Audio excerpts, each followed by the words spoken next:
What up?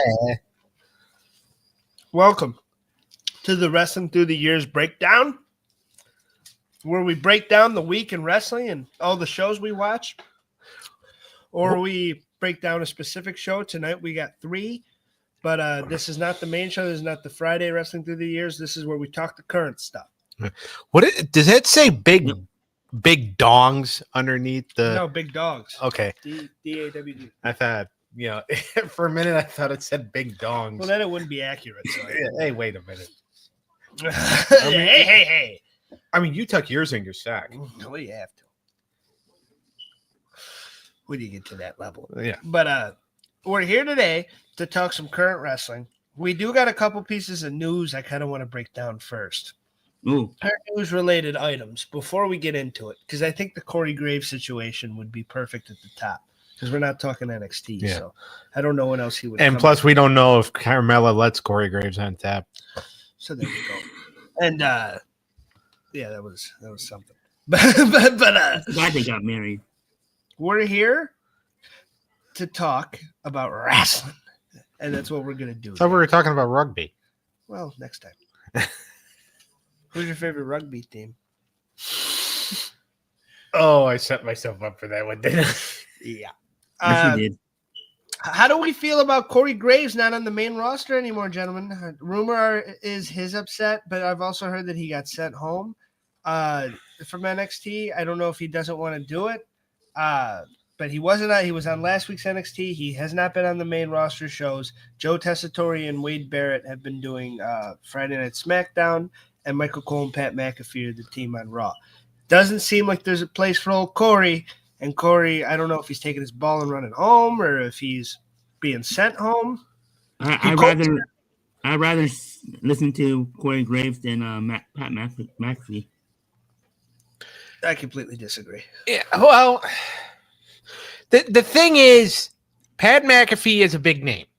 And he's fun. And he's fun. And yes, he's annoying, but Eric, so are you. Hey. And in essence, so am I, and whatever. And Daniel's so, not. well, Daniel just has annoying co-hosts. He's not annoying himself. That's what I'm saying.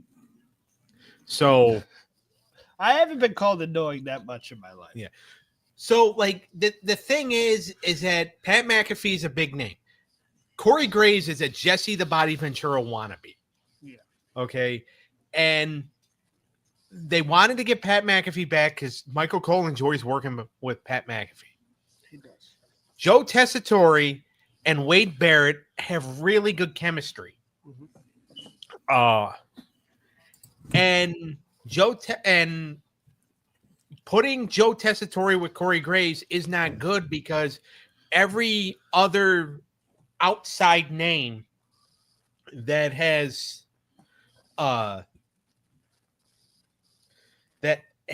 been paired with Corey Graves over the years, Mauro Ranallo, Adnan Vert, Jimmy Smith of Barstool Sports, whoever, they have either threatened to kill themselves or quit. Yeah. Okay.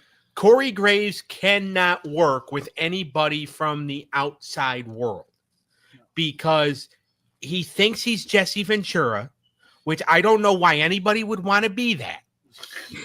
I would rather be Rosie O'Donnell than Jesse Ventura. Okay? You're kind of a mix. So, Would you rather be Hulk Hogan than Jesse Ventura? Oh, my God. I think I'd rather be Jesse. I'm not going to lie. The thing is that actually, I should say no comment to that. Yeah, or else. I don't mind the body. Do you want my spiel on it? Well, just let me just finish this real quick. Like, Corey Graves, because he likes to take his little pot shots at people. I mean, look at what he fucking, like, Jonathan Coachman hates WWE now because of Corey Graves. Oh, wow. Okay? Like, because Corey Graves treated Coach like shit. Coach went to ESPN, became legit, sort of. comes back to WWE. Corey Graves doesn't want him there. Corey Graves lets him know, hey, I don't want you here. And like, he has his own podcast, the coach. Yeah. Betting podcast. Yeah. But like, it's just Corey Graves just can't like work with anybody without trying to be, because he thinks he's funny and he thinks he's witty and all that. And it's just like he's just an asshole. And he got demoted because there's no place for him right now, because they're happy with the announce teams they have. And the fans are happy. And the fans are happy. And they're getting too good of a response to where they don't want to fuck it up. Well, and that's the thing. And I know Eric's got his we have comments. Eric's got his spiel. I'm late. I bought Coach. I thought Coach was pissed at me because, maybe that's one reason. Listen, Coach was not good. First, let's say that. Because I remember seeing an interview and Coach was saying a 3-man booth was extremely hard. And that's why it was hard when I came back. And listen, 3-man booths are not great. There's been one 3-man booth in the history of wrestling that's been phenomenal. Bobby Heenan, Tony Schiavone, and Mike Tenay in WCW. And you can interchange out Heenan for Larry Zbyszko. Those three, that's a great 3-man booth. Everything else since, ass. It's never worked. The chemistry never pops. Tossing it between 3 people is hard. Having just one guy to riff off is way easier and way better, and everybody likes it more. The 3-man booths don't work. And Coach was, thank you. Coach sucked. And Coach was trying to say, but a 3-man booth worked when I was a heel with JR and King. No, it didn't. I wanted you off my fucking TV. And not because you were a heel, because you sucked. And because I wanted JR and King and the classic duo and them calling the action. I didn't want to see you making fun of JR like a dick so you could get fucking. I didn't like Coach. Nobody liked Coach. He was never over. Heel Coach was like, but like that was ruthless aggression shit. I'm skipping over to get the fucking Batista and Evolution and Good Shit and Rob Van Dam. Fuck Coach. He's never been good. Never. He's never fucking, even as a backstage interviewer with The Rock making fun of him, maybe a little bit. But Cole was better at that. He's never been that fucking good, and I'm tired of acting like he was. That's my Coach rant. But fucking Corey, you said it you said it the best at the end there, Doug. There is no place for him right now. And I don't mind Corey Graves as an announcer. I get the new Ventura shit. I get what he does. I don't mind him as a color guy or even as a play-by-play guy because I think he plays a little more straight and he doesn't do as much of the witty shit. Him and Barrett were fine when they were on SmackDown together. But when you say he doesn't have a place, that's what it is because you have, for the first time in WWE history, I am completely satisfied with the 2 announced teams that we have. I enjoy both teams. I know you got your opinions on Pat, but Pat brings a fun electricity that no other color commentator can bring. He brings there's just something fun about him and him doing the yeeting and getting on the announce table and him getting Cole to have fun. And Cole looks like it's the most fun he's had in 20 years because he's finally not getting screamed at in his fucking ear. And fucking Cole's gets to be like the cool, fun uncle with Pat teaching him how to be hip. That's a fun, entertaining announce team for Raw. And then you got Joe Tessitore and Wade Barrett that bring a level of legitimacy that we have not seen in professional wrestling from 2 men at the same time. Those 2 together make it feel like a legitimate sport. And like I'm watching like an actual athletic combat thing. Those 2 are fucking they're legit together. And Joe's great with the play-by-play and Wade's good fucking rooting for the heels, but also like feeling very legitimate. Yeah, because Joe's a legit sports announcer. Yeah, and that's the thing too, is that he's a WWE fan. Joe Tessitore was a WWE fan, and by the way, he's also a friend of Nick Khan's. So when ESPN basically told Tessitore, hey, we really don't have anything for you to do right now. Nick Khan, who's his buddy, he went to Nick Khan and said, I'm not really doing anything right now. And Khan's like, you want to come work here? And Joe, because he's a fan, said sure. And they paired him with Wade Barrett, which was the best thing they could do. And they are, like you said, they are a legit announce team. They make make it look like a legit sport, like you said. And Corey Graves and it wouldn't fit to have him as a third wheel. He doesn't fit on either show, and that's what it comes down to. It's not that he's not a good commentator. It's that there's only like 5 or 4 jobs. So like at some point you're gonna get, and for Booker, like you can't really replace Booker, or I mean I guess you could replace Vic Joseph, but he doesn't fit anywhere right now. If I was him, what I would do is try to get to AEW. I agree, Sean. They do make SmackDown interesting. If I was Corey, I would try to go to AEW, try to take Excalibur's spot, or even try to do something on Collision, and we need Corey and Taz next to each other. And I think that would be a unique, good commentary team. Give me Corey Graves and Taz. Corey does play-by-play, Taz does color. Yeah. I would like Corey and Shivani would be good too, but Corey and Taz would be phenomenal. And the thing is that like, you know, we read what we read yesterday. It's like we don't know if he was. I think what happened was he made his comments, and Shawn Michaels probably was just like, I'm not dealing with this. I used to be this asshole, but I'm not dealing with it because I'm too old for this shit. So they probably went to Corey and said, if you want to be here, sit at the announce table, keep your mouth shut. Mm-hmm. If you don't want to be here, we'll get you a flight to Pittsburgh. You can go home. Because I could see Shawn Michaels, especially like not the Shawn Michaels from 30 years ago. Yeah. But I could see the old man Shawn Michaels now being like, I don't want to fucking deal with any of this. Yeah. And I can see it too. He used to be that guy. Huh? I said he used to be that guy. Yeah, exactly. But he's not that guy anymore. He's much older now, a lot wiser, and like I said, he's probably just like, if you're gonna be here, you got to keep your mouth shut and you gotta act like you're happy to be here. If you don't want to be here, you can leave. And he probably just left. Because he did say, he's like, watch what I say on NXT. He tweeted this on Monday.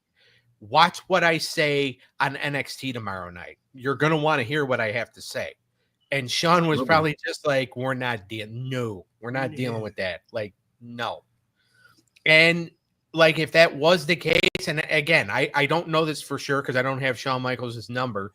I mean, Eric tries to look in at satellite images of his house, but like, but I can only imagine that like Shawn Michaels, because I could see Shawn Michaels being like, yeah, no. So like, I mean, yes, and I'm sure there's people out there that probably feel sorry for Corey Graves, but it's just like, I mean, first of all, I felt sorry for him getting demoted to NXT, not because he got demoted, but because you got to work with Booker. All right. I would rather take an arrow to the nuts than have to work with Booker T. Yeah, I mean, that's not an opinion we share. That's probably why he doesn't want to do it. Booker T's a Hall of Famer for a reason. And he's a great color guy on that show. And when Sexy Red comes out, Booker's fucking dancing. But Booker's fun. And that's a retirement gig for him. And it works. And he gets to run his wrestling school, and then he can go down and do that. He don't need that shit. But he fucking adds the flavor to it. That's the reason they keep him around. They don't need Corey right now. He needs to figure something else out. You think he would be good on TNA too? If he wanted to? Yeah, I mean, I think AEW would be. Listen, I think Excalibur is a tired act. I think it's time to fucking move on. And I know they like him, and I get the mask and everything. It's time to fucking move on. Get Corey in there with Taz, and let's fucking go and have those two talk shit about everything. It would be great. Well, you know, to your point though, Eric, about TNA, I mean, he was friends with Tom Hannafin, the former Tom Phillips. They have worked together, so it could work. Well, I'm trying to get the guy paid. He'll make some money in AEW. I mean, and plus, like, if you listen to TNA's commentary now, you have Tom Hannafin and the former Aiden English, who, you know, he's not that good either. So, like, but no, I mean, if he wants to get paid, he's going to go to AEW. Yep. Because let's face it, you'd make more money doing a drive-through window at Wendy's than you would working for TNA. That's true. I agree. Is there another thing of news or no? Not really. Only the debut of Penta, but we'll get to that. I mean, Well, that's on the fucking show. I mean, like, I outside of mean, that. there has been rumors going around that But that's still, if it's, are you talking about the drama with Penta? Because we can still get in it. no, the former Rumble winners possibly being part of the Royal Rumble. Who? Ric Flair and Hacksaw Jim Duggan, among others, apparently have been contacted about doing something for the Rumble because, one, it is the 40th or like 35th anniversary or something like that, or How long's Jinder been gone? since last year. Fuck. I want a Jinder Mahal return. Uh, But Where's if the Ric Rumble Flair's- again? If Ric Flair is in the Royal Rumble this year, I will jump off the roof. the Royal Rumble's February 1st. By the way, we're not doing a Saturday show that day because the Rumble will be on during the show. Got you. Yeah, I will Where is jump it off in? the roof if Ric Flair is in the Royal Rumble, and if he wins the Royal Rumble, oh my god! The Rumble's in Indianapolis. Okay. All right, let's get into the shows. Yep. Not long enough, LOL.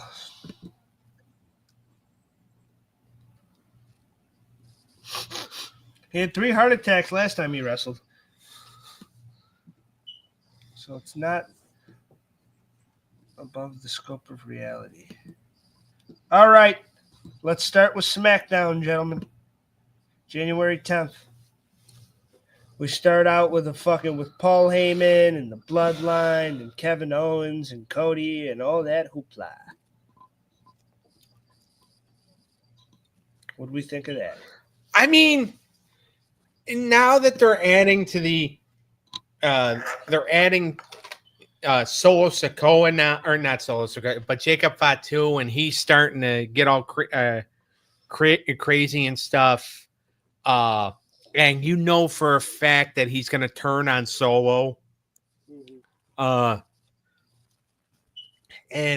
then they do the whole thing where, Cody and Jimmy kind of fight off Solo fight off Jacob Fatu and Tama Tonga. I mean, it was a decent segment. I mean, you knew that, when they made the tag match later on, you knew it's like, all right, Kevin Owens is going to get involved and Cody's going to abandon another friend. Yeah, I mean, coming off the 2-hour SmackDowns, this 3-hour SmackDown was fucking lame, man. I did like this segment was good, and I did enjoy it, and I liked the Bloodline, but that's also like I wanted to see Jacob Fatu beat the shit out of Solo Sikoa this week, and I thought that was kind of the only way they could go, and the fact that they're still kind of just going like I like go the back to 2 hours. the leash The ratings thing. still. They're going to go back to 2 in June, but that's what Triple H said. But I haven't enjoyed. I mean, it was too long and there was too much filler. Raw was a nice tight 2.5 hours. We'll get to that. But fucking SmackDown, it just really dragged this week, and I don't know what it was. They had a couple of beats and a couple of, but it's like, is this what we're going to get now with the 3-hour SmackDowns? We're going to get a lot of filler, a lot of pretty deadly. We're going to get, instead of seeing Cody once or twice a night, we get him out 5 times. Like, is this we're going to like back to being the B show? Yeah, it was giving a little 2011 Raw for me, and I wasn't loving it. There was a couple things that I did enjoy though. And this segment was one of them because Paul Heyman's the man, Cody's the man, and Kevin's the man. Yeah. I mean, it's one of those things. And then, like, when they tried to throw Jacob Fatu out of the building and he wouldn't, and then LA Knight came and threw him out of the building, it's like, okay, we're good. I feel like, and I feel like that they should have just, I mean, I get it. They had to have a main event for that night, but as soon as he threw him out of the building, Jacob Fatu should have stayed gone. I get what they had to do. I get the fact that they weren't going to put the U.S. title on LA Knight, which sucks because I have him on my fantasy wrestling team. Yeah. And the title would have been him winning the title would have gotten me a lot of points. But I mean, to me, it's just like when you throw a guy out of the building. When you throw a guy out of the building, like he should stay gone. Like security needs to not be pussies. I mean, Stone Cold always did that whenever he got kicked out. He came back. Yeah, I don't know. I didn't mind, and the tag match wasn't bad, and I like having Jimmy in the mix as a main eventer and shit. But yeah, I thought, and for a show long story like that, it was a nice little story that they were trying to tell with the fucking Mad Dogs being off the leash and coming for him now, and you can't keep them out. And I didn't mind that as a through line for the episode. Yeah, and I'm gonna say this again as far as Cody goes. Even if they don't want to turn him heel, they're going to turn him. He's going to turn heel because the fans are going to start to realize because, he did the thing where he teamed with Roman Reigns and, Kevin Owens and Kevin Owens had an issue with it, but he never really gave Kevin Owens a proper answer. Like he always changed the subject every time Kevin Owens was just like, why are you teaming with him? Yeah. And now, like he walks out on Jimmy Uso. I mean, I get it. He was trying to go after Kevin Owens. All right, I get that, but it's just like you're fucking over the other baby faces. Like, yeah, the crowd is going to start to boo your ass because they're going to start to realize it's like, oh, maybe Cody Rhodes is a fucking dick. So, like, they either need to have him start answering questions and not dodge it like a celebrity who was served a paternity test, or they just need to just fucking turn him heel. Yeah, if they do the CM Punk and Cody at WrestleMania, I'm interested to see how the fan base that would turn him heel because CM Punk's too popular. But where they're at now, I think he's the hottest. He's one of the hottest baby faces in the company still. People love him. He gets the pops. He gets the cheers. And teaming with Roman Reigns, the fans don't view that as a bad thing because Cody's the number 2 baby. Who's the number 1 baby face in the company? Roman Reigns. He's the hottest thing they got. Everybody fucking the ones up as soon as he comes out. The OTC, they respect him now. The heel turn, they love it. Now that he's a good guy again, they accept him. They embrace him. Roman Reigns is the Hulk Hogan of this generation. He's the guy. And Cody's a solid number 2. So teaming with Roman is not a thing the fans. Yelling at Nick Aldis and shit like that, maybe that stuff will start to build up. Chelsea Green's the hottest thing we got. Oh, my God. That match, we'll get to that match, and it was fucking filler, buddy. That match was fucking – they've had better encounters is all I'll say. Yeah, I mean, I agree on that. I'm an Alexa fan. The whole fucking Bray Wyatt voodoo shit, not really, but I like the fucking – I like when she was a mean girl. No, but I think it could go sour, but it's not yet. And when it is, I think they're prepared for it. And I think Cody could be the hottest heel in the business. So, and then you'll do Cody and Roman again, but with the roles reversed. So, like, I think all this is intentional. And I think that, and Cody, like, he's still fucking, when he comes out there, the people love him. Will they turn on him? Yeah, because it's wrestling. They always turn on him. But fucking when it happens. I mean, they turned on him in AEW. But yeah, but that's a bunch of smart marks. That's a bunch of fucking. I didn't turn on him. Yeah, I never turned on him. I mean, he did like that Pro America promo against that Drogo dude or whatever the fuck. Oh, Anthony Ogogo? Yeah, I thought that shit was stupid. But besides that, his AEW, right, he was the best thing they had. And I think it still was a mistake that he never held the world title. I know he didn't want to. That was his call, though. That was his call. But Yeah, I think he's doing fine. Is he? Does he? Can you make the case that he's, not always the? I don't know though. I mean, he does babyface shit. He does shit for the crowd. But also too, he thinks he's above the law. Yeah. To where I like, even though I'm sure Nick Aldis They're clearly preparing for that match. Though. They're preparing for the match, and like Nick Aldis is obviously going to be the heel because Nick Aldis actually is a better heel than he is babyface. Yeah. But like the way that like Cody Rhodes is just spitting in the face of Nick Aldis's authority, and it's just like, Nick, I'm not going to do that. It's like, all right, Aldis, then fucking take security, put a pair of cuffs on him, and get him the fuck out of the building. Or threaten to strip him of the WWE title. He might fuck him over in the ladder match. Imagine if we got Aldis and Cody at WrestleMania, not for the belt. Yeah. And Kevin Owens, the fans would fucking Yeah. But fucking yeah, he does. I mean, they're building up to that. That's on purpose. The whole Cody fucking going over his head all the time and fucking Nick, make the match right now. That is all on purpose storytelling. To build up for when I've seen him in interviews. He's ready to release. Main event is next week, right? Huh? The main event is next Saturday. Yeah. Yeah, not this Saturday, but next Saturday. Okay. Are we still doing a show on that day? Yeah. I mean, it is the plan to do it. We'll just try to get it done before the show starts. Got ya. All right. Meechin and Chelsea Green. I'm getting sick of Piper Niven. I mean, I'll just say that. Like, like the whole thing, and I get it. Like, it's her job to help Chelsea Green win. Yeah, she's the muscle. She's the muscle. Now, like, and the thing is that with as big as Piper is, Piper should be winning a lot more than Chelsea should be.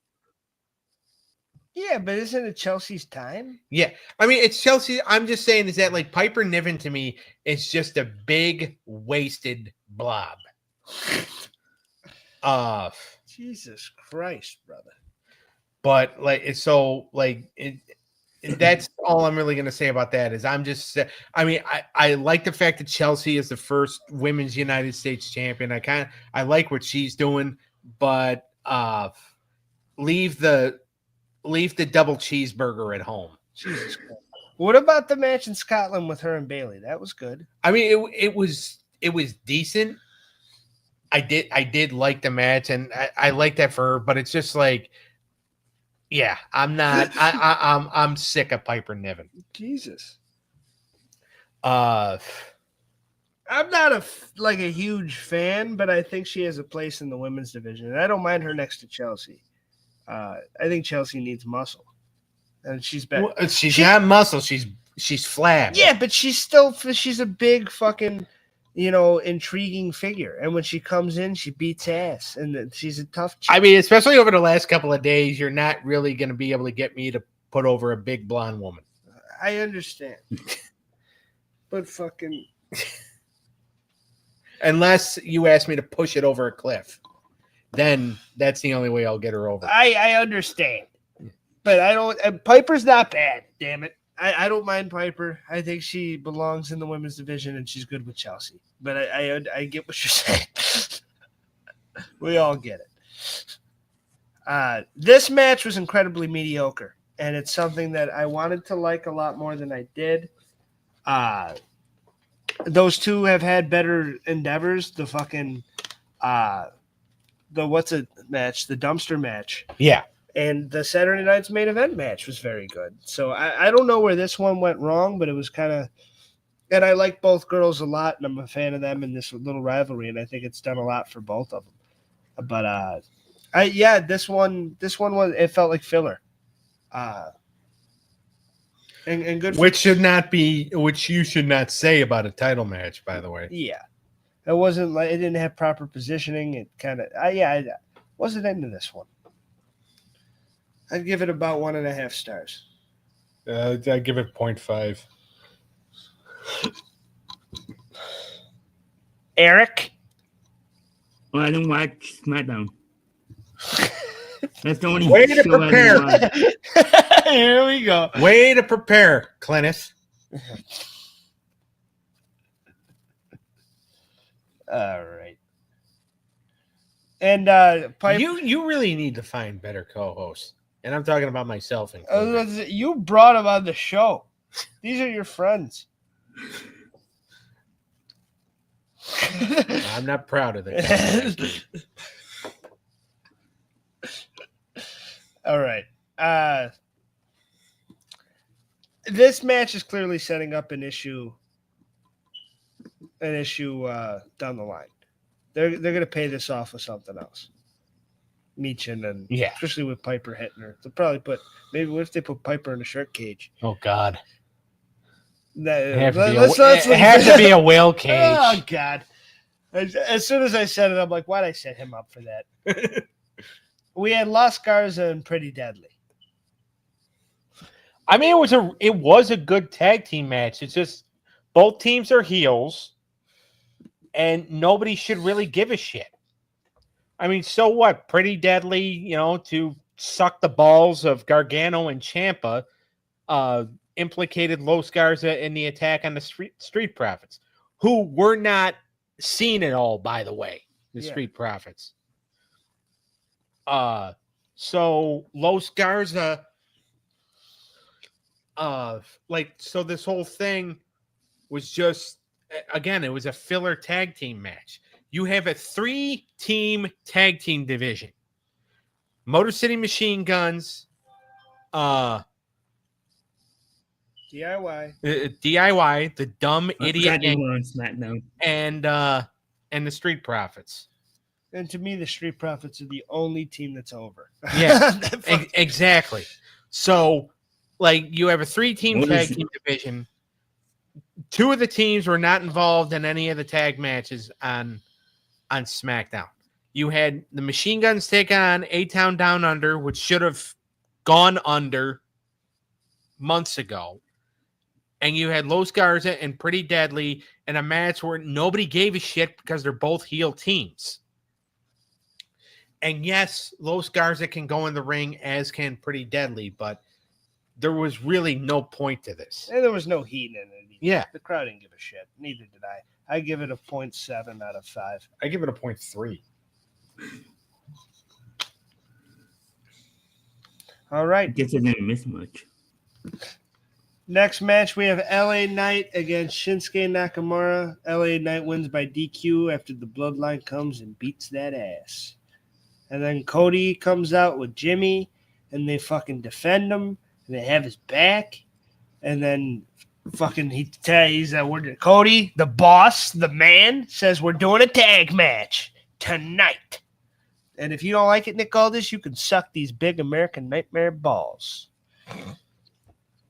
But so they set up the tag match. Shinsuke's new look and new character and new theme music and new persona has been pretty good. Yeah. And I think after you jabbed him out hard last year and he was kind of just a guy to get other people over, to turn him into something as the U.S. champion for his third reign?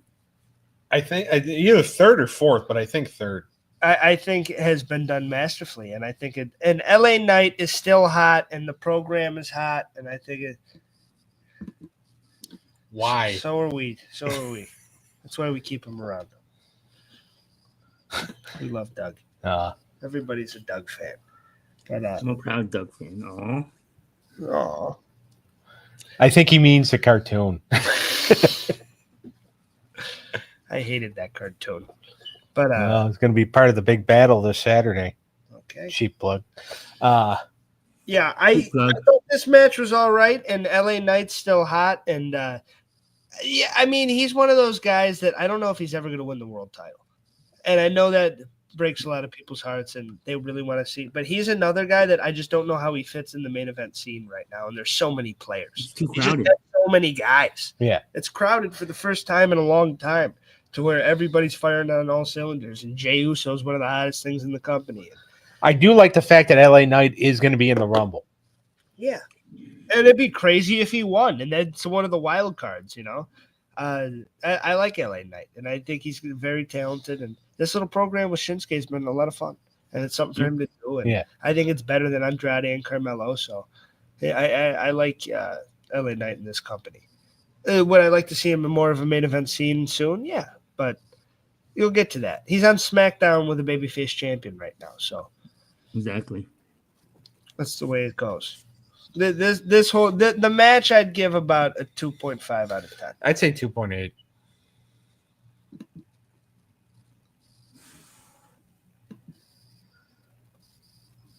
That was somebody else saying it, not me, right? Yes. All right. I mean, it's kind of sounds like something I would say. No, we didn't say it. All right, good. All right, the Machine Guns against A-Town Down Under. This was more filler tag team. I bet the Machine Guns watched Penta on Monday was like, damn, how the fuck? Why can't we get over like that? There's such an established, such a legendary team, TNA royalty, but the WWE crowd does not give a fuck. Well, aw. Well, suck his dick, why don't you? Jesus Christ. He's already got a spot on the show on Saturday, so I don't know. The Machine Guns go to the wrong company. Bread buttering going on here. Yeah. I appreciate it, Sean. I really do. Yeah, the best, that's the one thing Doug needs is an ego boost. Would the Machine Guns be over in AEW? In the crowd? I mean, I think they'd be hot because they like that shit. Yeah, but how can you tell? 10 people cheering them in an AEW arena is going to be the same thing as nobody giving a shit. You're going to hear them just as much as you're going to hear everybody just sitting on their thumbs and the WWE crowd. I mean, the Machine Guns, you look at the presentation that the Penta was given, they weren't given that presentation. They weren't given the hot debut. They're working with teams that aren't over. There's a lot more to that than just them not getting a pop. I'd like to see that. Nakamura versus Penta. 100%. Yeah. 100%. Yep. Now, the thing with the Machine Guns is when they were brought in, everybody thought they were going to NXT right away. Yeah. As a matter of fact, that was originally the plan, is that they were going to debut them at the NXT show in Chicago, the CW premiere. But then Triple H is just like, you know what? They've been around for so long. Let's just put them on the main roster right away. Yeah.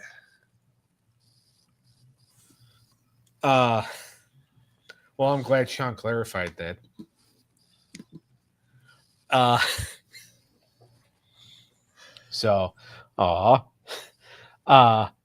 touched. Yeah, in more ways than one. Hey. But I guess he's not going to be given a good rating on Saturday. Probably not. I'd probably say that Cat Dog probably has a better chance of going over than Doug does. Although I with guess you and I, one that's going to be giving it a good score. I mean, I was always a fan of it too. But anyway, back to wrestling, because that's what we're supposed to be. Wrestling is what we're supposed to be covering here, right? Yeah. Okay. Yep. So the whole thing with the Machine Guns is they got brought on the main roster. There was no video package. There was just Nick Aldis saying the week before, I got a team coming in. Yeah. No mysterious vignette like they did for Penta. No video package. Matter of fact, they weren't even brought out as a surprise. It was a backstage vignette, an online video leaked of them signing their contract. Yeah. Yeah, I remember that.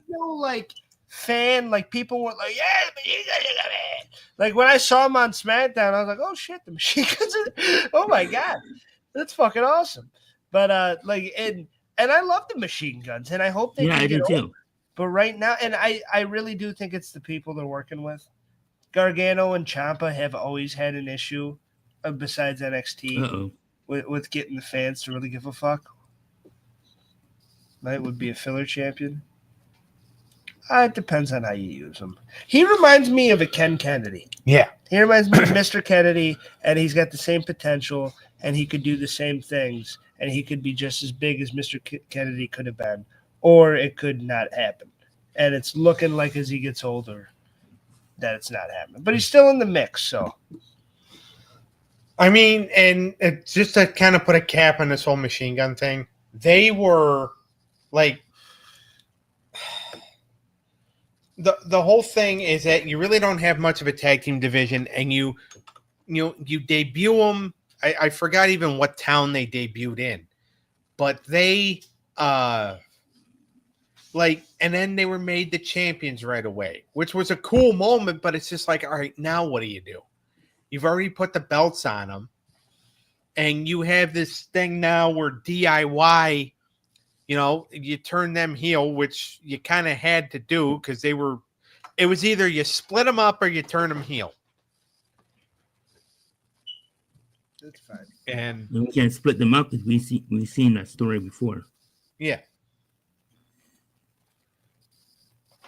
So, and then if you split them up, it's just the Machine Guns and the Street Profits. Yep. I mean, when Felix debuts, then you'll have the Lucha Brothers. Yeah, if he can ever get away from Tony. Yeah, that's true.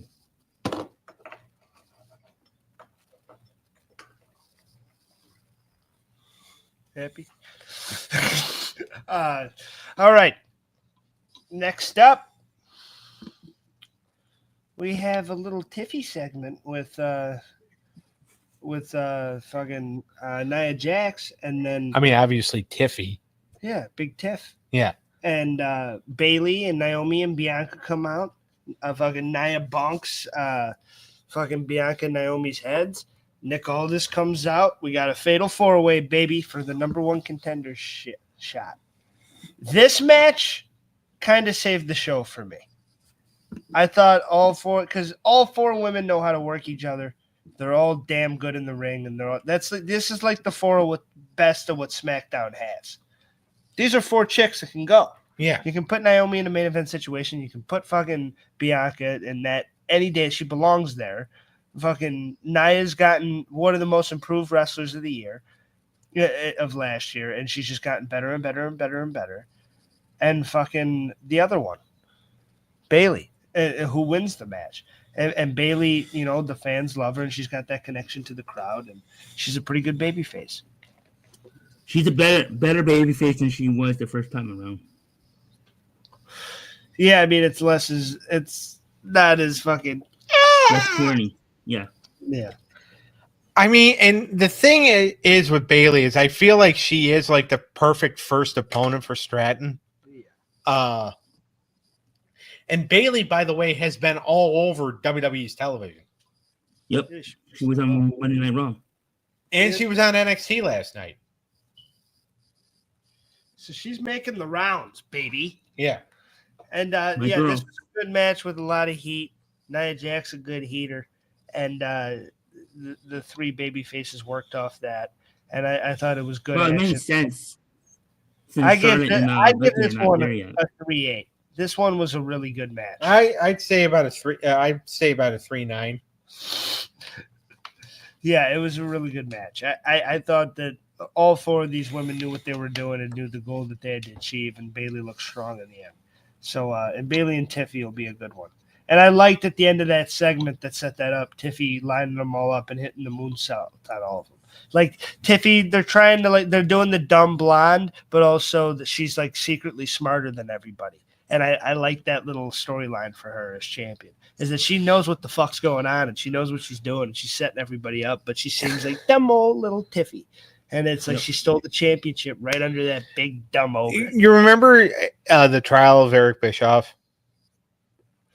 Yes. Yeah. Okay. I love that shit. So Maria Kanellis, or just Maria at the time. Yeah. Okay, and she was all stupid and all that, and the ring announcer. Yep. And then when she testified, she went all like Mensa and shit.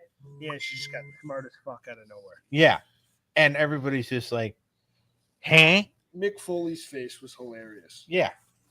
So, like, the fact that, so that kind of reminds me, is like the way you said that. It's like, all right, everybody thinks Tiffany is dumb, but she kind of outsmarted everybody. Yeah, and she's the world champion, bitches. She's the WWE champion, the WWE Women's Champion. Yeah. Rhea's the world champion. She's the WWE Women's fucking champion, damn it. And it was a good segment. I liked it, and I liked the match. I thought it was one of the best things, probably the best thing on this show. Yeah. And then we get to the main event, and we got Fatu and Tonga against Rhodes and Uso. Yeah, you kind of alluded to what happens earlier. It's a nice match, but Kevin comes out to fuck with Cody. Cody leaves old Jimmy, and Jimmy gets his ass kicked by Fatu and Tonga. And the numbers game gets him, and Fatu and Tonga get the win. To me, this was like a fucking kind of a little above mediocre main event. Like it was, they were building to this the whole time, and you kind of saw where it was going to go. And it's another layer of Kevin and Cody, so I like it. And I like that they see each other and they start brawling, and that's the thing. I like that. But I also, the Fatu, I hope we get a direction for Fatu and Tonga soon. I hope we get a little, like, what's going to happen. Like, I'd like to see them turn on Solo. Yeah. So, but the match was good, and it told a decent story. It did, and the story being is that you can't trust Cody Rhodes. But and Jacob Fatu, I think when they turn on Solo, I think it's gonna be like when Solo turned on Jimmy and brought in Tama Tonga. Yeah, because I feel like that this is where you're either gonna bring in Haku's other son Hakilo, or you're gonna bring in Solo brother Villa. Huh? There's another son? Yeah. Wow. Basically Samoans grow on trees, right? Fucking, they're fucking everywhere.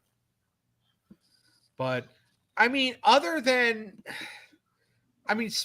was an okay show. Again, tag team match was kind of filler. I didn't like the fuck finish of the U.S. title match. Well, in Jacob Fatu's case, it was a fat fuck finish. He would kick your ass and eat your rib cage. I know he would. He is in shape. You are a fucking idiot for even making that comment. That dude would fucking kill all three of us without even moving his hand. Solo, okay, call him a fat fuck. I think we could maybe even take. Well, no, we'd still get ask. But still, Solo, okay. Fatu, he is. I am the king of the streets. No, you are not.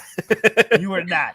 And he is. And he is an in shape, badass motherfucker that can kill anybody. Yep. And you're in a Cookie Monster shirt right now. So the king of the streets, the king of the cookie, maybe the king of Sesame Street. Yeah. Does he really have a Cookie Monster? Sesame Street in this bitch. Yeah. Oh, wow. But, oh God, that was hilarious. But I love what just happened. But let's move on. I smell SmackDown. a short. The match gets a 3-1 from me. Yeah. What does it get for you? Did you give it a rating? The tag match? Yeah. A 2.7. The show overall, kind of a lame SmackDown, and the 3 hours really showed. I'd give it a 5.9. I'd say about 5.7. There was a lot of things that they could have done better. I did like some stuff in it, but there was so much filler, it was hard to get around. Next, we got AEW, baby, Collision. You watched this one, right, Eric? Yes, sir. All right. We got Collision January 11th, 2025 on a Saturday. We're in the Atkins Ford Arena in Athens, Georgia. We got Shivani and McGinnis on the call, which is one of my favorite teams that they got.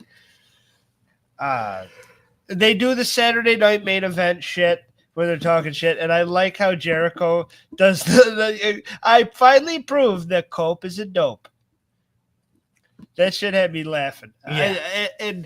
I thought Big Bill had a good promo. I thought Mariah's promo was good. I like how they set up all the matches for the evening. It's something fun and different that AEW can do. Yeah. Yes, it is. And yes, WWE should be doing it for the Saturday night's main event, not AEW. But fucking, it's something. I don't need to see them walk in with the bags any fucking more. Okay, I know that they're walking in the arena. I have seen that, and it's cool, and it brings the big fight feel. But it's cool to do something else too for the beginning of the show. Yeah, I like Jericho's commentary. He was pretty fun, and that's what brings us to Cope, Big Cope the Dope, and Big Bill, Big Billy, and Big Billy. I thought these two put on an entertaining wrestling match, and Jericho's age was a lot more in the main event. We'll get into it than Edge's here or Cope's did here. And I thought Cope kind of wrestled good babyface work. The brawl at the end was a little unnecessary, but I thought Big Bill was doing good taunting, playing to the crowd and making fun of them and bashing each other into the tables and shit. I thought this was a pretty nice work wrestling match. It's not when AEW's flippy dippy shit and all that shit. And yeah, I get it. It's two old WWE guys, but they're putting on an actual physical, brutal wrestling match. They're like, there's a comeback. There's like, it's not fucking like just gymnastic routine. It's like it's a physical contest. It was a physical match. And I thought it was good. What did you think? I mean, I thought it was okay. I really didn't watch much of Collision, so. Okay, then me and Eric will go on this one. Okay. We get it done. That doesn't mean go on your phone, though. I mean, I saw a little bit. Like, I saw the Commander Pack thing. Well, you saw a little bit of this. I just watched it with you. Yeah. We watched the whole match. I thought I went up before the finish. Oh, maybe you did. No. But I watched it today. So. I watched this whole thing on Saturday live anyway. But I thought it was a good, well-worked match. I'd give it a 3.7 out of 5. It's a 3.7. I give it a 3.5 out of 5. Good opening match. Yeah. I mean, from what I saw, it's there were probably too many small finishes, but I still liked it. Yes, I agree.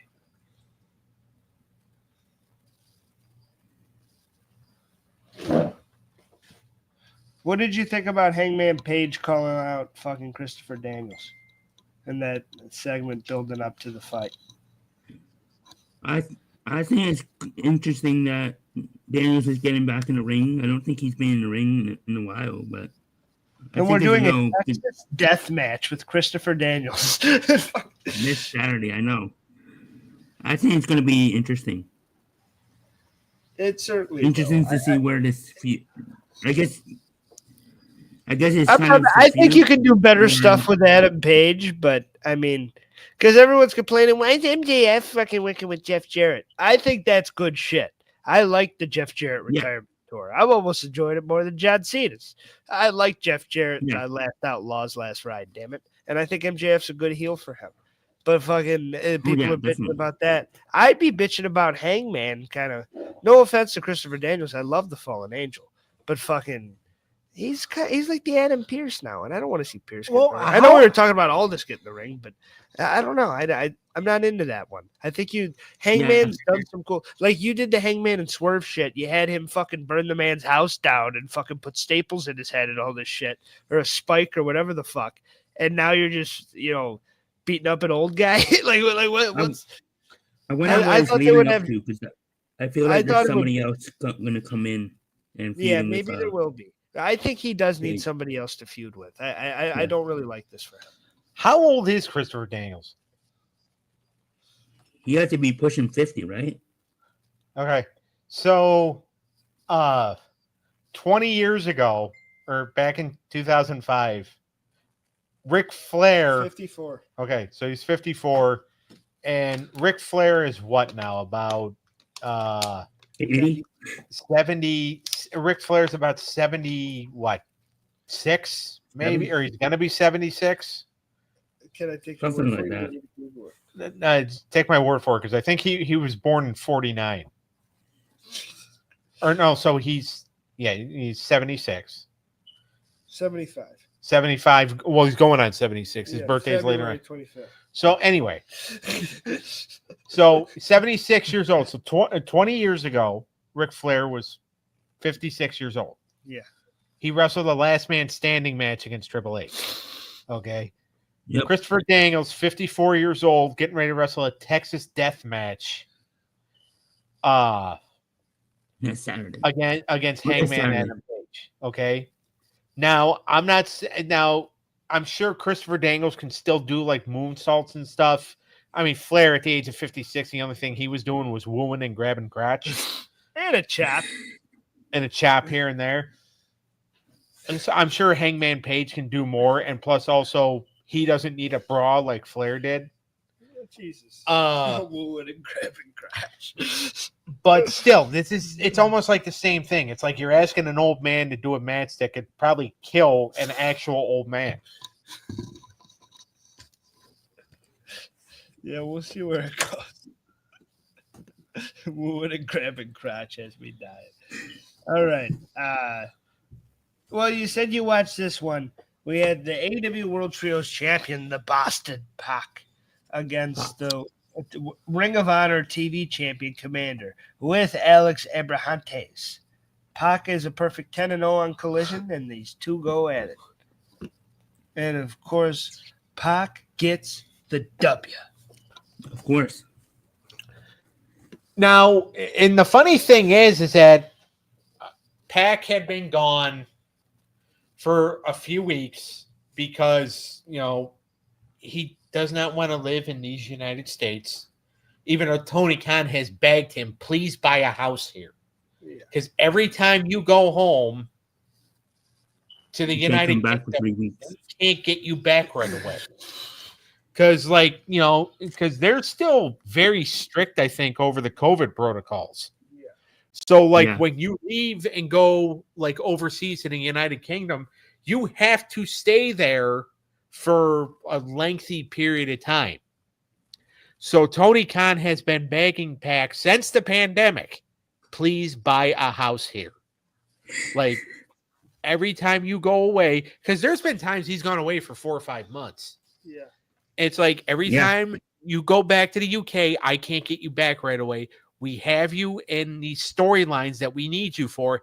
Buy a fucking house here. Or, well, he probably doesn't say that because he's too much of a pussy. But he's probably just like, please, Pac, I need you to buy a house here. Please. I mean, I understand if you don't want to, but it would make things easier for me. Instead of just saying, motherfucker, if you want to work here, you got to buy a goddamn house. Buy a fucking house in the United States or go find somewhere in England to work.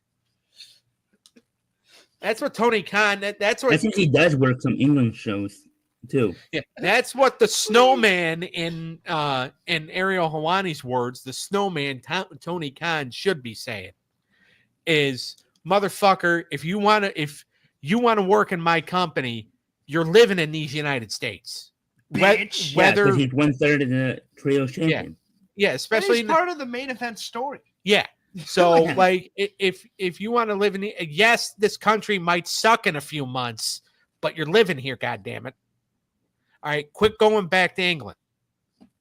But now that he's back, he had a killer match with Commander, which I actually thought was a really good match. I mean, right away, I give it like a 4.3. Yeah, I give it a 4.3 as well. Yeah. It was a great wrestling match.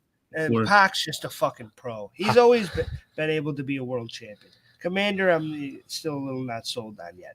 But those two put on a damn good match. Any Pac match is great.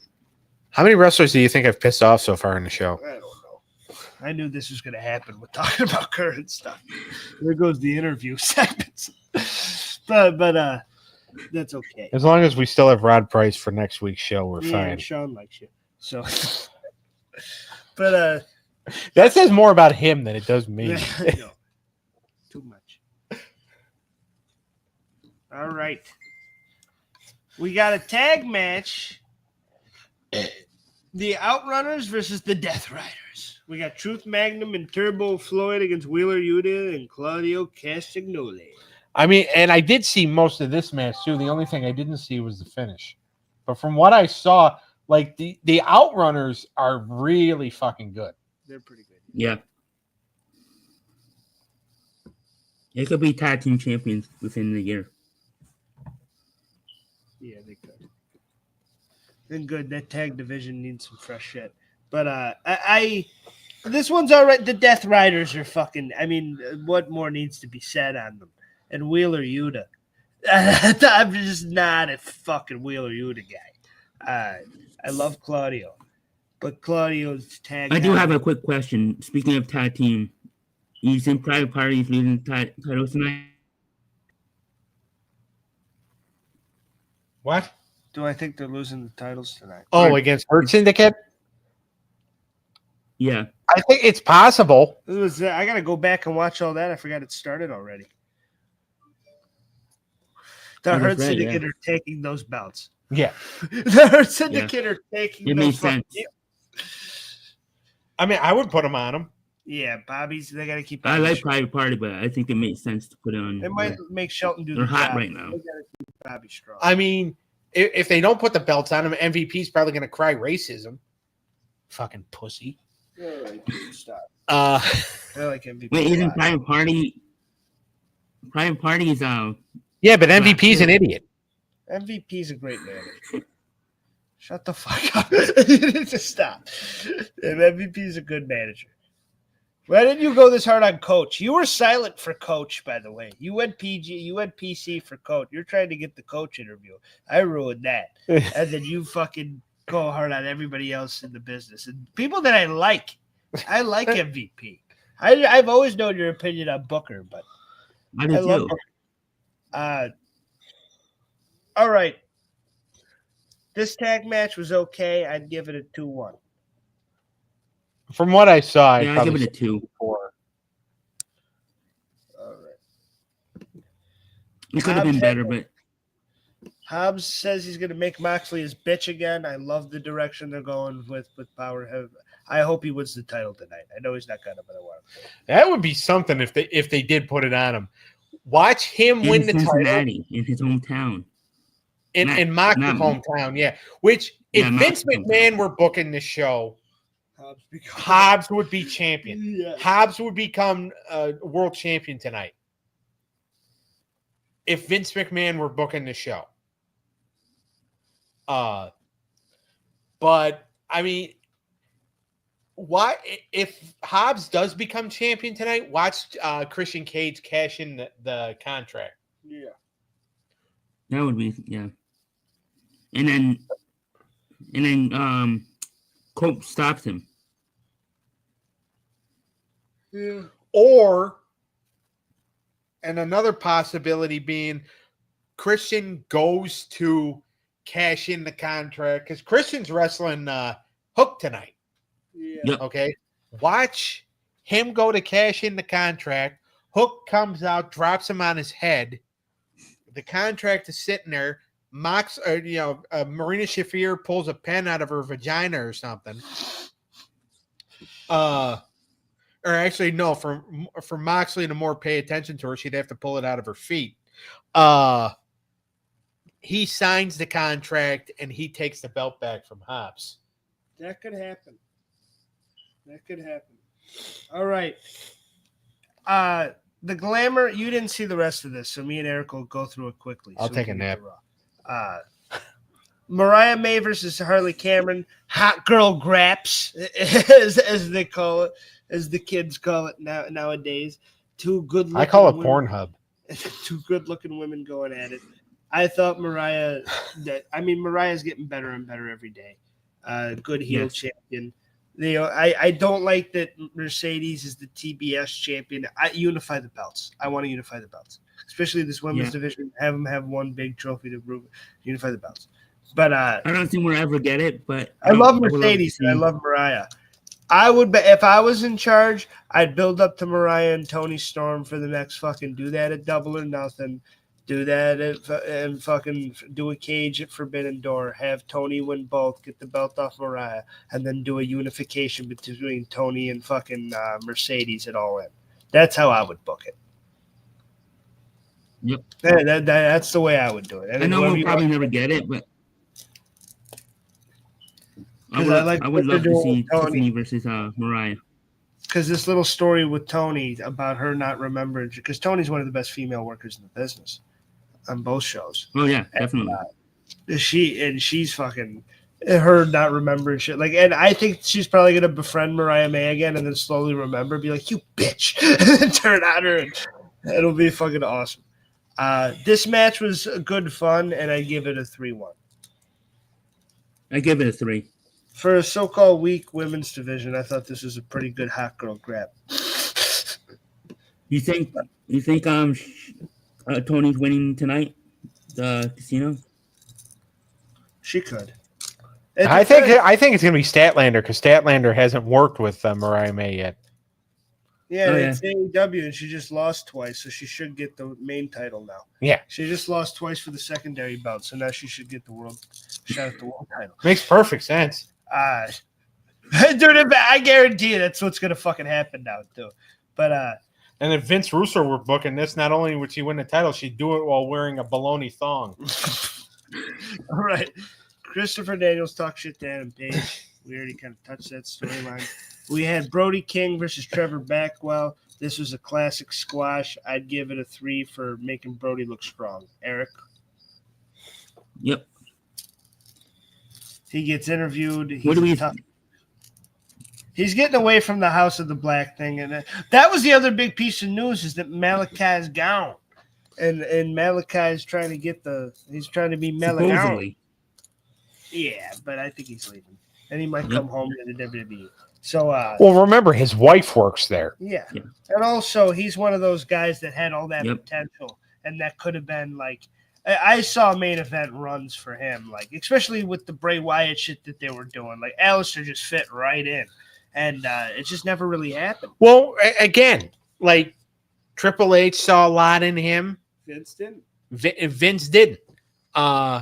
The hemorrhoid is gone. Sometimes it's as clear as that. Yeah. So now that the Triple H can work for Hunter again and see if he can make a big deal of himself. Yeah. He didn't really get to an AEW. But also they didn't book him right. He is a big time player. Coming in and kicking Cody's ass was a big deal. But after that, just like, and I like Brody King and I like Buddy Matthews, but just having them be a trio has really kind of hurt all three guys. Right.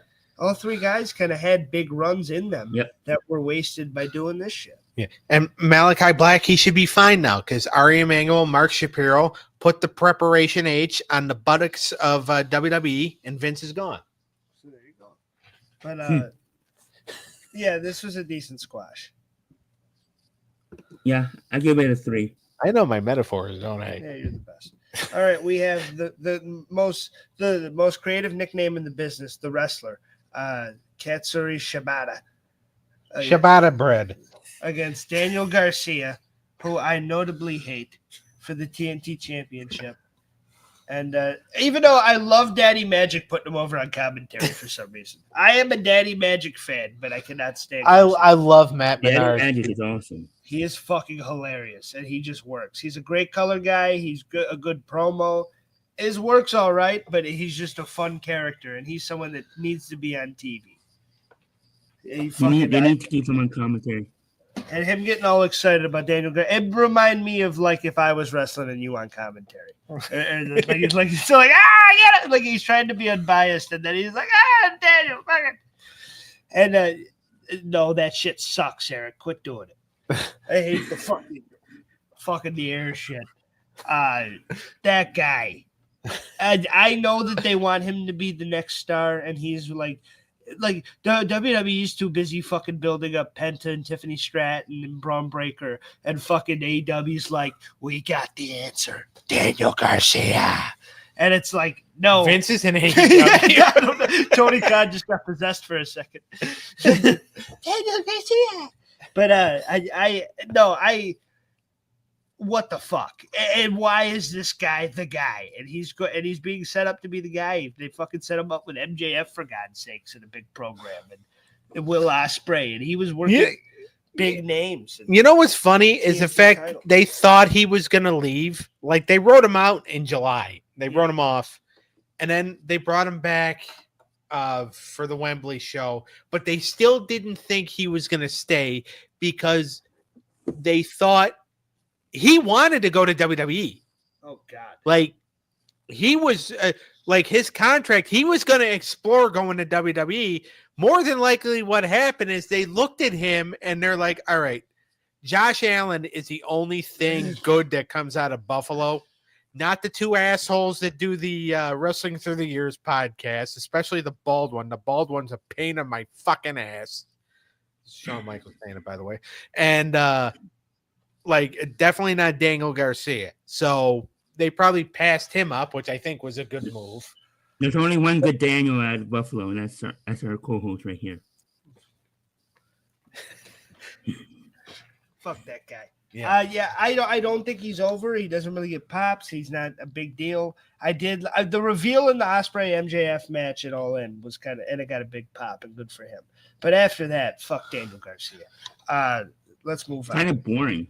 This match was a 2 out of 10 because I'm a Ciabatta guy. Ciabatta. 2 out of 5, you mean, right? Yeah. Yeah, 2 out of 5. I'd give it a 2 out of 5 too. All right.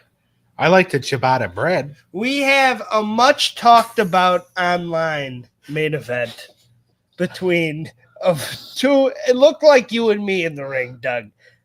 We had Chris Jericho, the Nuave, the king of the learning tree, the Ring of Honor world champion, against FTR's Dax the Axe, Dax Harwood.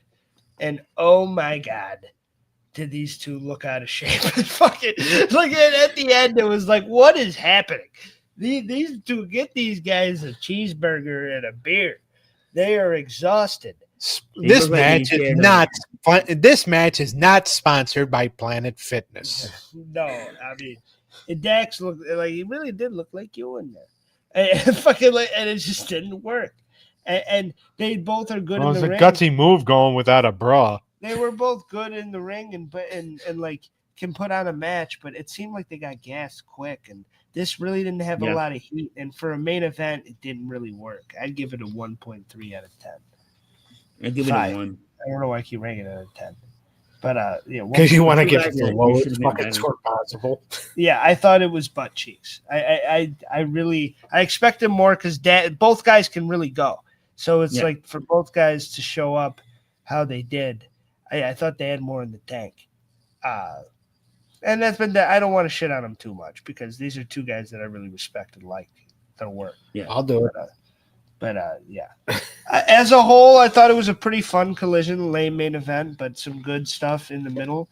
I'd give it a solid. I think it was better than SmackDown. I'd give it a 6.1 out of 10. I'd give it a 7 out of 10. Okay, he was high on it. Now let's get to the main event of the show so we can watch fucking Dynamite. Well, I can, and Doug can go jerk off and go to bed. I might just go to bed. I might wait and jerk off in the morning. That's because you already did. Oh my God. No, I was just watching stuff on my phone. Okay. Yeah, porn. But on Raw, we had a tight, like I said, I was shitting on SmackDown. I couldn't wait to get to Raw to praise what a good job. Out of everybody that bitched said, oh my God, they sucked Netflix off, like Doug last week. And I'm just kidding. Yeah, I didn't understand all the negativity of Raw. And I gave a little bit of it. One time I defend somebody, I still get shit. But I was a little after the 30-second fucking we're on Netflix. I was a little like, okay, I know, I'm watching it. But fucking this one, that was all spectacle, and there was some fun spectacle, and there was some good action in there, but it was spectacle. That was a spectacle episode. Please let me finish the point. That was a spectacle episode. This was a substance episode. And we got the substance in this one, and we got a really good, tight 2.5-hour wrestling show that had good action, good storytelling, building the other shit, finishing some shit, and getting a whole lot done in 2.5 hours and not feeling long and dragged out. Nothing really felt like filler. Go ahead. Okay. I mean, to be honest with you, I'm glad by the 14th or 15th time I realized that I was not watching Raw on Disney Plus. I realized I was watching it on Netflix. I mean, first couple of times I actually thought I was on Hulu, but so I'm glad they did clear it up a few times. But 30 or 40 times, that's enough. Yeah. But I'm glad you got that out. Yeah. It sounded better in my head than Let's start Raw. Here we are. Pat and fucking Cole. We get a CM Punk promo, of course, and he's talking all that shit. And then Seth comes out first and talks about how upset he is that he lost. And Punk's really fucking putting the knife in that, like, I'm the winner. Nah. And then Drew McIntyre comes out and is like, you both don't get it. There's a problem going on in the WWE, and it's Roman Reigns. And you don't get it. I'm here to help ya. I'm not here to hurt ya. I'm here to help ya. And he fucking, and it really... You sound like Piper Niven and Drew McIntyre's love child. I look like fucking Piper Niven and Drew McIntyre's love child. Oh, by the way, Daniel, I saw somebody that looked like you at Target today. Oh, thank you. Kind of. Well, it wasn't him. He was at work all day with me. Yeah, I know. But no, I thought this was a great way to open up, and all three guys declaring for the Rumble. Boy, does the Rumble feel special this year. John Cena, LA Knight, Roman Reigns. Yeah. Roman Reigns. Yeah. Maybe Rock. We'll see. Seth Rollins. Yeah. CM Punk. Yeah. Yep. Drew McIntyre. Yeah. Yep. Damian Priest. Well, maybe Damian Priest. But, We'll see. But that's all the guys announced, right? Or is there another one? Yeah. No. Well, Gunther. technically, even though Jay's getting the title shot next week, he declared for the Rumble. So Jay's going to be in this bitch. We think. Yeah. Jimmy. I'm sure Sammy will be in it. Yeah. Probably. Owen. Maybe.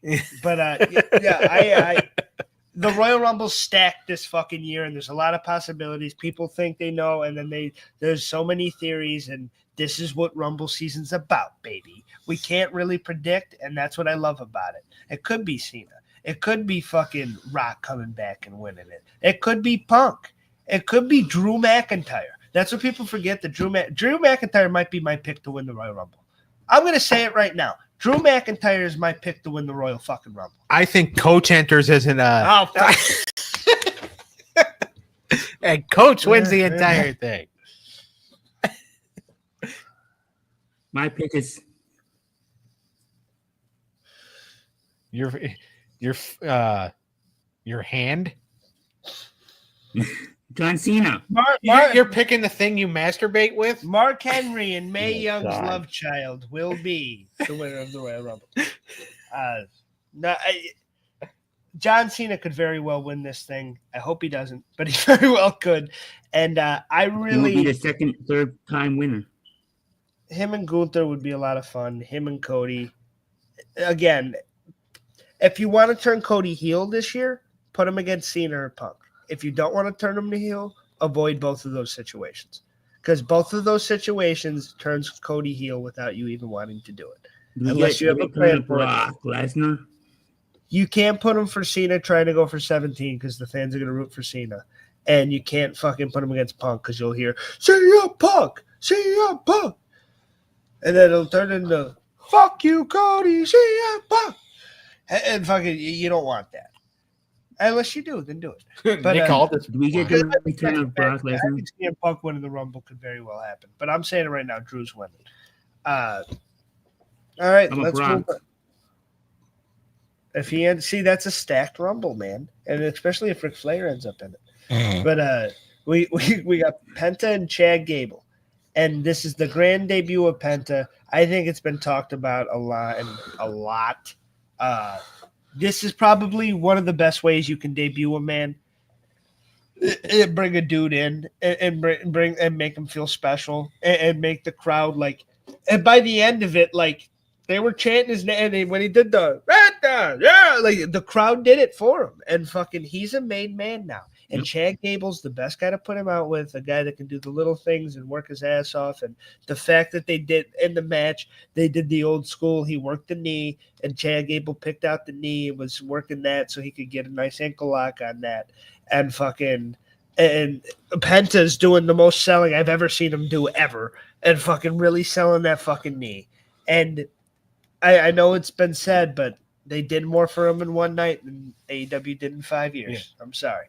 He did some cool tag shit. He did some cool spots. Yeah. But as far as real storytelling and making a character, making a superstar, and making somebody into something that the fans want to see, WWE did a hell of a job with this first performance. If they stick him in the LWO, I'm still going to fucking start breaking shit. but fucking they are doing a great job with this first. They need to build on that, giving them the mic work. I know there were people that were bitching. Apparently, there's only reports, so we can only go. But apparently, some people were upset that their time got cut because he went long. I still don't get that because they ended early when they have 3 hours to work with, so they could have just went. I thought sometimes, and I described this to Doug a little bit. My thought on that is, I don't like getting people's time cut and going over because you got to be professional and you got to fucking so what's destined to be on the show needs to be on the show. But sometimes it has to happen for greatness. Sometimes you go long and you end up making something special. Penta didn't feel like it went long. The match didn't feel too long. The promo didn't feel too long. It felt the right amount of time.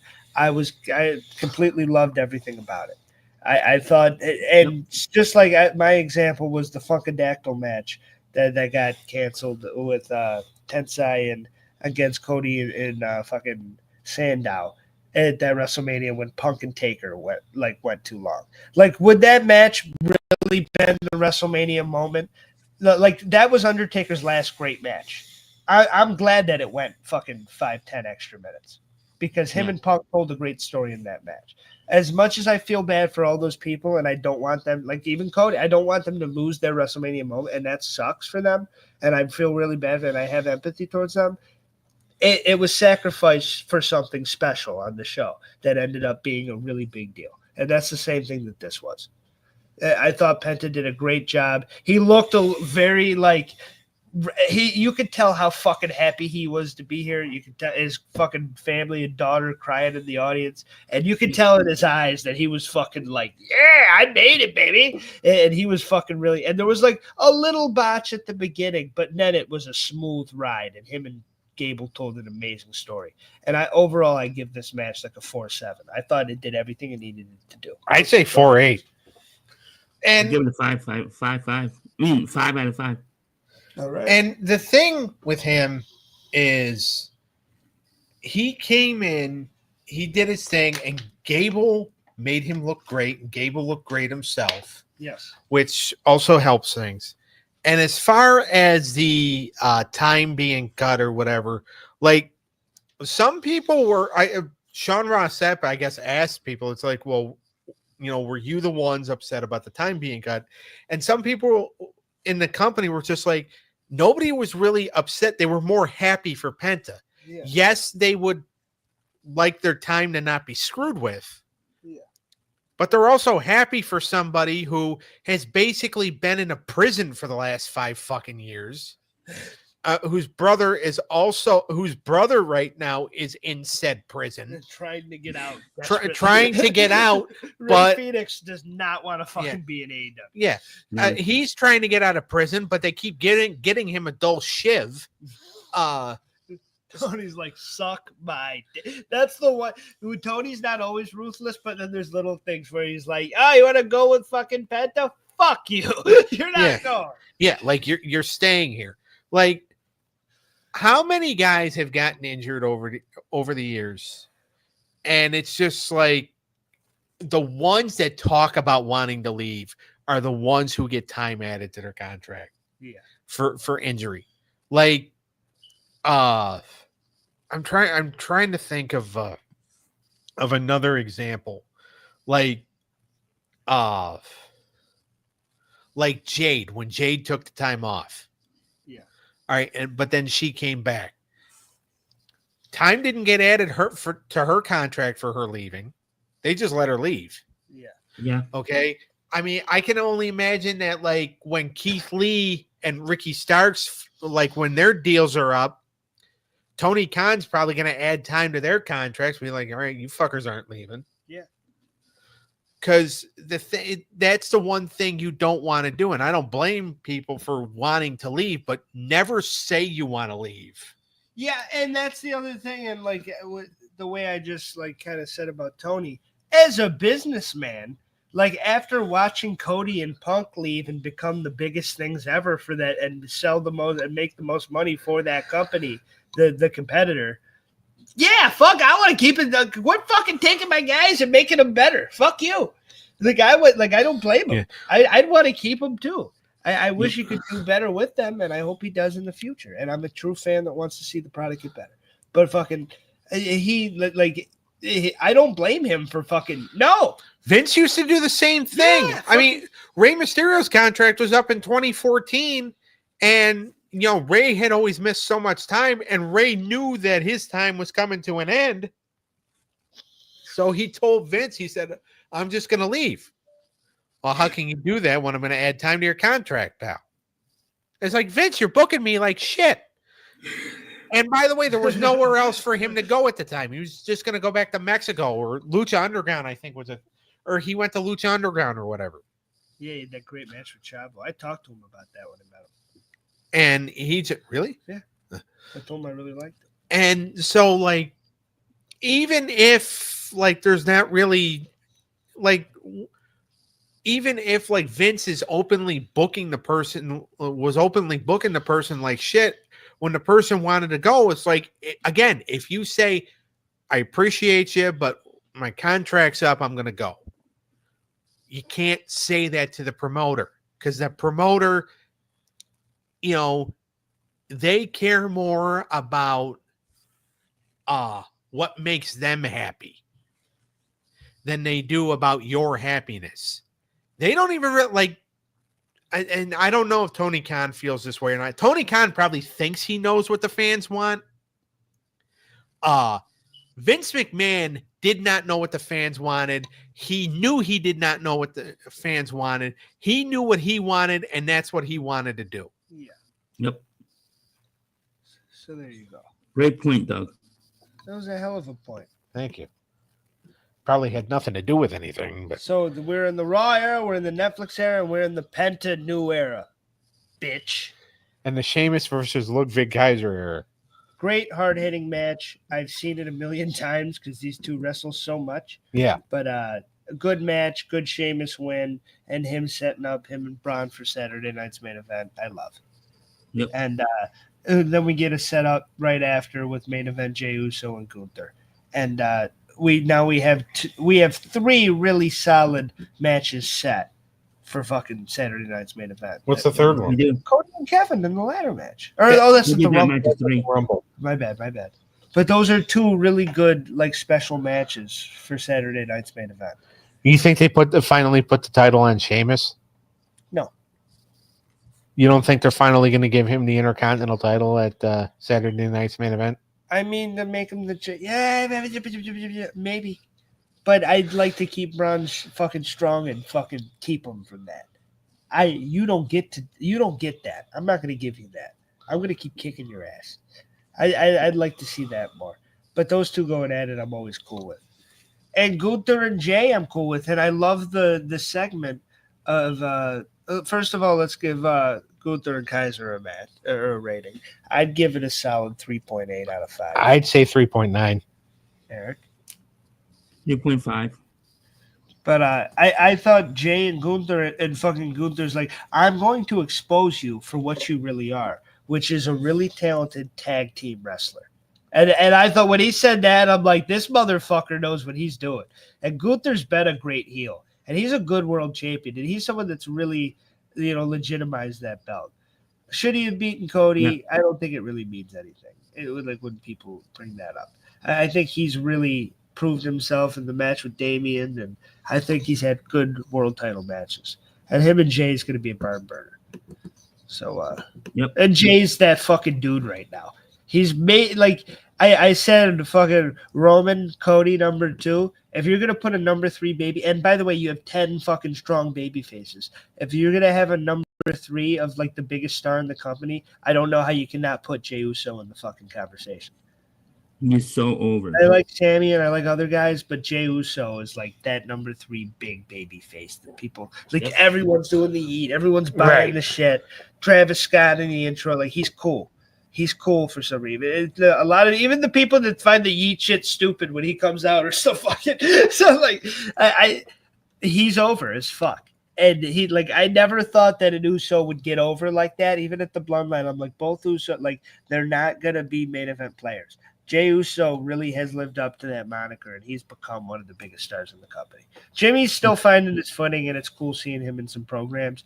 But Jay has found the formula, and it's working. So good for him. All right, your girl next, Doug. Lyra Valkyria against Dakota Kai for the first ever Women's Intercontinental Championship. And your girl takes the W. I mean, I'm happy for her. I feel like now they're finally gonna they're gonna do stuff for her or do stuff with her. Yeah. So I mean, I'm happy for her. Yeah. Yeah. I thought solid match.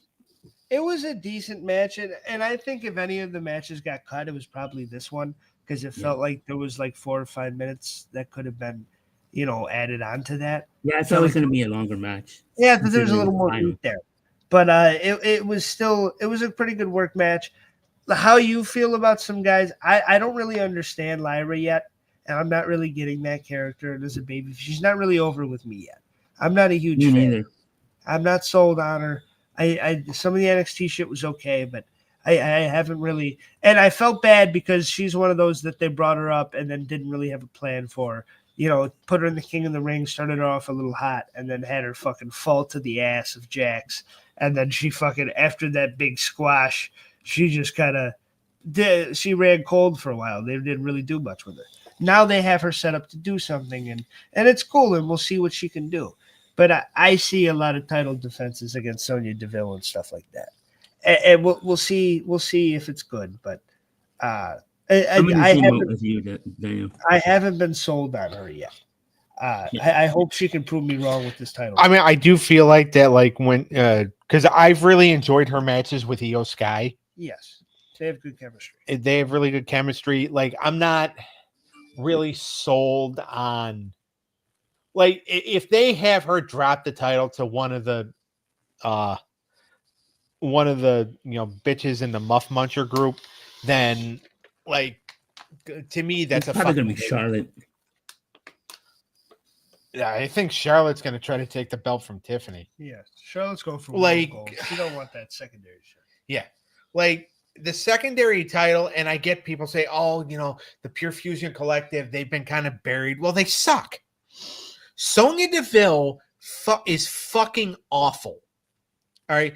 Shayna Baszler only got a job because she's friends with Ronda Rousey. All right. Most talent of the three, though. Is Shayna Baszler still in WWE? Yeah. She's part of that Pure Fusion Collective. If I had the pen and they were like, the Hummer trying to make one of these work, I would take Shayna. All right. And Zoe Stark, I've really got nothing against her. She does nothing for me. Okay. To be honest with you, I actually prefer her out of the three. Yeah, I don't. Okay. I don't see it. To me, Shayna Baszler was ruined by the fact that she admitted that she's friends with Ronda Rousey. Like, I would not even admit that I visited the same fucking grocery store that ugly bitch visited. You can't deny that the NXT run, though, she's a good, tough bitch heel. When you have her really doing her shit, she's kind of been regulated to some shitty underneath stuff that have given her bad reputation. Yeah. And when they tried to make her a tough guy in the main roster and the stuff with Ronda really didn't work. So yeah. I like her as like a tough, beat everybody's ass. But as far as her in a group or as her as someone's muscle, I'm not really interested. But I do she could be right on the mix. Put her in fucking big matches with fucking Bianca now and fucking she would be a good heel if you want to turn Tiffy babyface. And fucking, she is a big, formidable. Her and Rhea could do some good things. So I wouldn't give up on her. Zoe, I don't see nothing in. And Sonya, I think she's had some moments, but nothing's really connected. All right. Sami Zayn and The Miz. This was set up with Sami Zayn talking shit to him and Cross earlier. And I like how they kind of set this up with Miz being like, or with fucking Zayn being like, dude, you're just Cross's lackey. Like, no one takes you seriously. And Miz is like, I won 2 championships, bitch. You've never even won a world title. which I thought was a pretty cool retort. Because Miz is like, fuck you. At least I've been to the top. I might have main evented the worst WrestleMania, but at least it was a fucking WrestleMania, you dickhead. And then when he won the world title the second time, it was just to put it on. It was just to put it on Bobby Lashley. But he's still a 2-time I champion. forgot he won it twice. Miz is underrated, damn it. I'll always be a Miz guy. His second reign basically was because they gave him the Money in the Bank contract because they realized after putting it on Otis, not even putting it on Otis caught the fucking briefcase as Corbin dropped it out of his hands. Was it Corbin or Styles? I thought it was Styles. Styles had the face. Actually, yeah, no, it was AJ. Never mind. Like, what? Fucking Yeah. Otis. Oh, yeah. I mean, somebody put fucking butter on the briefcase. AJ drops it. Otis catches it because Otis thought he was catching a ham. And so that made him Mr. Money in the Bank. And then they realized they're like, we can't put the fucking title on this fat idiot. That would have been money. I mean, it would have been because they were really getting him over. And him and Mandy were dope. Yeah. And when Vince realized he was getting over, he's like, I got to pull the rug from underneath him, pal.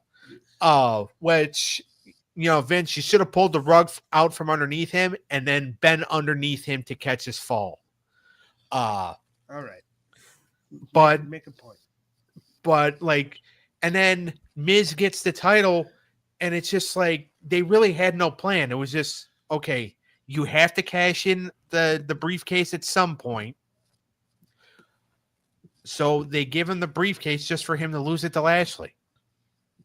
What did we think of Zayn and Miz? It was a short one, and I liked Zayn winning with the Blue Thunder Bomb because it doesn't happen a lot. Yeah, exactly. These two were both pros, and I thought this was a pretty decent but short match. I give it a 2.8. I'd say 2.4. 2.5. And then we have the segment with Nia coming. Rhea Ripley's all excited. She got her baby back. Fuck Dom. Fuck Leah. She's the queen bitch. And then Nia Jax comes out and says, I'm the motherfucking queen. And then she fucking calls out Bayley, who's there. And she's like, what are you even doing here, bitch? You don't belong here. This isn't SmackDown, even though she's from SmackDown. And then fucking Bayley comes out in the ring and says, this is my city. Well, yeah, Bayley lives in San Jose. Yeah, I'm fucking from here. That's why I'm here. Or she doesn't live there now. I think she lives in Orlando, but she was born in San Jose. Yeah, she's from, yeah. Fucking, they're all going to be in the Royal Rumble, at least Bayley and Nia, right? Yeah. I mean, I would assume. So that sets that up. She pushed both. Bayley was eyeing that title. You could see that she was looking at that title. Bayley and Rhea could be a fun thing. Yeah, it hasn't happened yet, right? You think that could be the WrestleMania match? It could be. You could do that. All right. The street fight. Damian Priest and Finn Balor. Yeah, both of them. I thought this was fucking amazing. I thought this was a great way to close the show. And 2.5, thank you, Honor. Thank you, WWE. I know you knew that I had work in the morning, and you were like, we're going to give the kid a fucking break. We're going to let him go to bed because when this fucking, after Priest gets his big win and I sort of camera shot of Priest and I see executive producers, Paul Levesque, and I'm like, yes! Yeah, I messaged you. Texted me. Yeah, you're like, wait, what? Raw's over. And I'm like, fuck yeah, it is, baby. Let's go. And it was fucking awesome. And that was a tight to it. It was a great ending. Finn healed it up and looked great. You made, if your goal was to end this storyline with the Judgment Day and make Damian Priest look like the badass babyface that he is, you accomplish your goal. Because Damian Priest, I know we've all said it, he's gotten better since after losing the world title, and it's really true. Every time this man comes out, he becomes more legitimate. I was not sold my brother's keeper. A great ending. A great quote, a great thing to say. I'm not my brother's keeper. Fucking finish, and then he fucking beats him. And it's a great way to fucking do it. And Damian looks like $1 million right now. When he declares for the Royal Rumble, you think he might fucking win it. And that's what I love for him. And I remember you always being high on Priest, and me for the longest time, I don't see it. That's why, like, Lyra, it's no offense, like, she can fucking prove me wrong because Damian Priest has gotten me on board. And that's what I love about being a fan, is that maybe I'm not into them at first, but they go ham, they go out there, they kick ass, they put on great promos, they get in great storylines, and fucking Damian, I'm on board, baby. I'll buy a ticket to fucking see Damian Priest whoop some ass. I'm going to be Damian Priest and Lyra Valkyria's Paul Heyman. Jesus. Ladies and gentlemen, my name is the undisputed Intercontinental Women's Champion, Lyra Valkyria. No, that's another voice. Never That mind. was a good Lyra. I give this. Lyra. But go ahead. I thought it was a great ending to the match. Great I ending. love the match. And the Judgment Day I got give it a involved. 5 out of 5 too. How about that Falcon Arrow off the stage through those tables?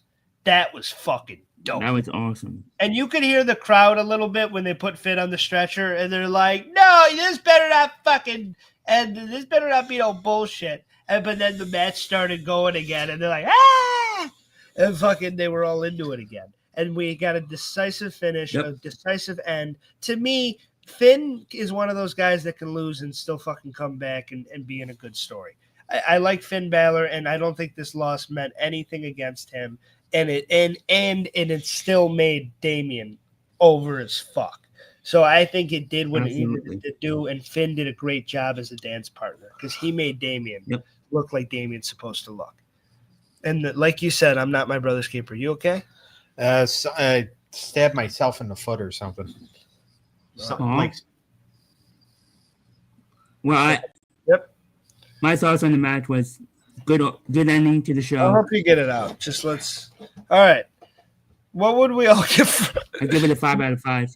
Did we give this match right? Did you get it out? Was it in there?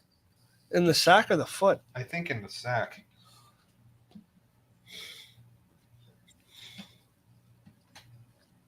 It's not 5 out of 5 for me. I'd say 5 out of 5. I thought it was a 4.8. It was close to a perfect. Honestly, you know what? 4.9. It was right there. It was almost perfect. I wouldn't put it back. 2 matches 5.5. 5 out of 5. Did your foot hurt without it? It's out now, I think. Are you okay, Doug? I don't fucking know. You're ridiculous. You always pull something. Bro, I see what it is. We're live on air, folks. I don't know. Then how do you see it? Take the sack off. Take the fuck. All right, we're good. Can we get this show I'll give my rating? final thoughts on Raw. Thank you. It was a solid show, better than last week. I give this show. Dude, Doug's face when it. I give this show a 9 out of 10. Solid show. I loved it all around. Yeah, it was a great show. So 9 out of 10 for me. Yeah, like I said, it was a tight 2.5 hour show that not only progressed stories, but finished a couple, or at least one major one. And I thought that all the storytelling, there was no filler like SmackDown. Every single match I enjoyed, even the Zayn and Miz. Everything I liked. There wasn't really a bad spot. There was no boring parts. I was entertained the whole time. This is a solid 9.2 out of 10. This was the perfect Raw for the second episode of Netflix. I would say like a 9.4. Like there was perfect. The wrestling was perfect, I think. And you didn't even have like your big players wrestle, you know? You had the secondary people, and they did not feel secondary. Penta didn't feel secondary. Gable didn't feel secondary. Lyra didn't feel secondary. Dakota didn't. Sheamus, Ludwig, Priest and Balor definitely didn't. Sami Zayn and Miz, okay. Everything was it was fantastic. I'll tell you what, though, we're going to start getting some heel wins here soon because the baby faces have been fucking eaten lately. Yeah. We've had a lot of good guy wins. Like, I think it was all good guy wins in the first episode of Netflix. And this one, who's a heel that won? Nobody, right? Nope. Penta, Sammy. Yeah, I mean the heels won on SmackDown. Yeah. Like the heels won in the main event, Yes. and the heel retained her title. But all the Raws, there hasn't been a heel win yet. right, That's interesting, huh? I know. Like there hasn't been a heel win on Raw since Gable won. Against Otis. Yeah, All right. We all gave it a rating. Are we ready to get out of here? yeah. I'm just gonna say one quick thing about NXT last night because a lot of people are bitching about Stephanie Vaquer losing to Shotzi. Yes. Here's the thing. I get why they did it because they want Stephanie Vaquer to win the title on a bigger stage. And they really want to do something for Shotzi. And Fallon Henley, the NXT Women's North American champion, she's the one that cost Stephanie Vaquer the match because as a heel champion, she does not want to defend her title against somebody she knows could kick her ass. Yeah. But a lot of people are bitching because, over the years, Shotzi's, a lot of people think Shotzi's work is the shitsies. So, but the thing is that you got to give it time. Stephanie Vaquer has been on the NXT roster for 3 months. It can't happen overnight. There's got to be setbacks. I get it. You didn't want her to lose to Shotzi, but they're going to let Fallon Henley have one more title victory over Shotzi, and then Stephanie Vaquer is going to get her moment. So just hold on, because I've always felt like Shotzi has gotten a bad break, and I feel like she's better in NXT. Yeah. So that's just my feeling on it. I think people are just getting, and they're taking their anger out on Shotzi, and it's like there's no need to. Yeah, I agree. All right. This was a great time, guys. Make sure to check out the Wrestling Through the Years main show on Friday and then Doug's cartoon show on Saturday night for the big battle. It's not tomorrow night. Oh, he's doing a sports show tomorrow with Sean. And check out a sports show with Sean tomorrow night. And we got a lot of good shit coming. Thank you for joining us. This was a lot of fun, guys. We'll see everybody next time. Love you. I got the nail out of my back. Good.